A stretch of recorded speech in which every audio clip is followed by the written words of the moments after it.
I was having a conversation with my dad yesterday talking about what it means to be like a business leader in the sense that in my business I'm like managing people and like controlling people's livelihoods in a sense where like if I don't give them jobs, I don't set up the correct systems, like they're not going to be able to put food on the table.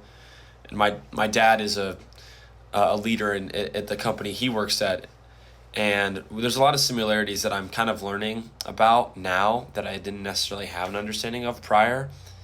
But he brought up this good point I'd love to touch on, that there are two different types of people in like the business world. I would say there's, you know, somebody who's like a business owner, a leader of people, or someone that's kind of pursuing the entrance into that higher circle, whatever that is. And then there's someone with the hourly mentality.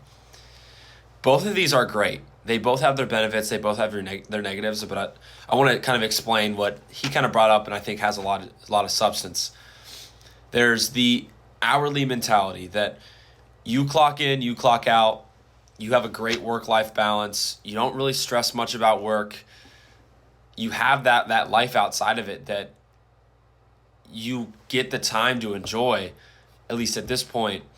But your career maybe isn't a career, it's more of just a job, that it's really not probably going to adhere to a lot of, benefits in the long term. But that's okay because you realize that, or at least you are working like you realize that, and you don't have to, you know, put that extra stress on yourself to push forward. Right now with my business, I feel like I'm in that other half where I want to pursue a, growth in who I am and where I want to be.